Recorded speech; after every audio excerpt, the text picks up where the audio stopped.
Ka heshtje që janë fisnike dhe heshtje që janë friksuese.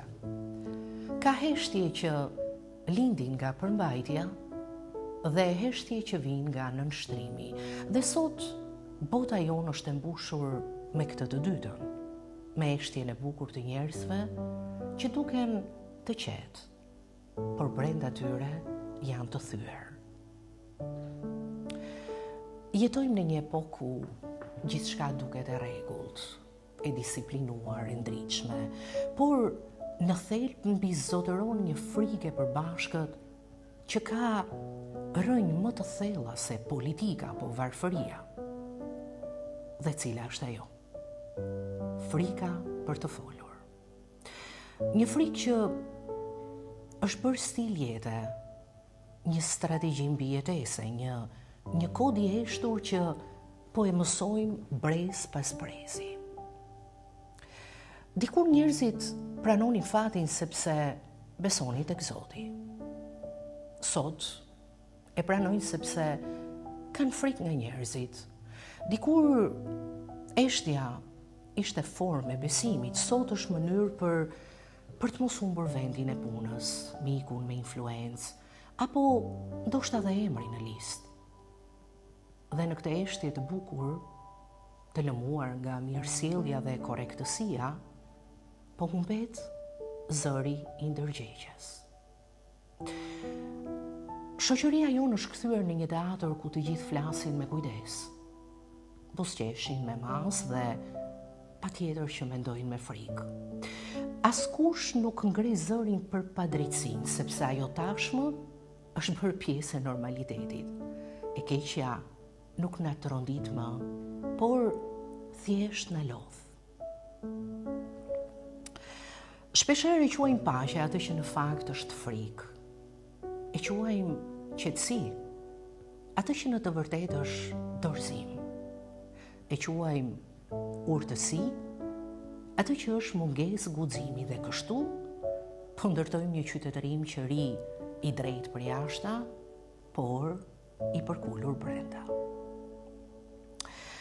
E në këtë heshtje, njeriu modern ka gjetur mënyrën më të sofistikuar për të nënshtruar, me stil, me arsim, me etik, edhe me buzëqeshje.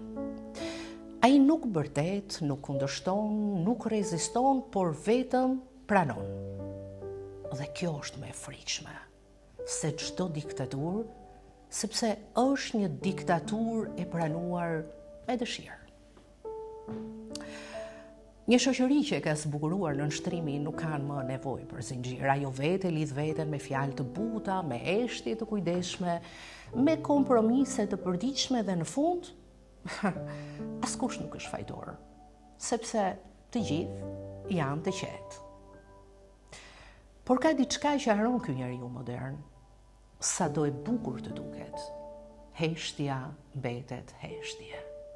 Dhe heshtja nuk ndërton kur do të ardhme. Një shoqëri që nuk flet, vdes me dinjitetin e vet në buzë dhe ndoshta në këtë vdekje të heshtur dhe të butë, qëndron tragjedia jonë më e madhe që kemi mësuar të pranojmë çdo gjë vetëm për të mos humbur asgjë. Dhe këtu sot jam në këtë emision me këshilla motivuese për të zgjuar pak dikë apo disa nga heshtja e bukur. Mos e ngatëro qetësinë me nënshtrimin. Qetësia është virtyt.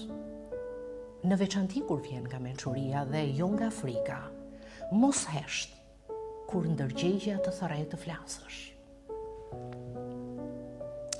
Mos hesh për padrejtësinë, një zë i vetëm mund të jetë fillimi i një ndryshimi të madh dhe heshtja ka çmim dhe shpesh është më e shtrenjtë se fjala.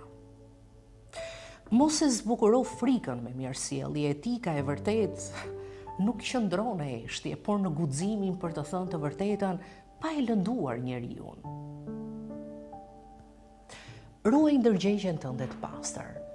Mos bëj kompromis me vlerat për e ati, as për përfitim, sepse asnjë paqe e rem nuk vlen më shumë se dinjiteti yt.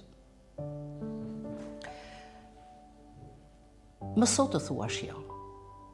Një jo e ndershme ka më shumë peshë se 100 pora nga frika, sepse liria fillon kur mëson të refuzosh heshtjen. Frymëzo të tjerët me shembullin tënd, njerëzit ndjekin guximin dhe jo frikën, dhe ndryshimi nis nga ti, nga një fjalë, nga një qëndrim, nga një veprim i vogël, por me dinjitet. Mos haro se heshtja është komode, por fjala është shpresa. Fol për atë që ka rëndësi, sepse fjala është fryma e jetës, është drita që thyen errësirën e nështrimit. Në fund, kujtoje se një shoqëri që hesht do shuhet ngadalë, por një njeri që flet me zemër do zgjoj të tjerët. Ndaj, mos zgjidh heshtjen e bukur, por zërin e vërtet.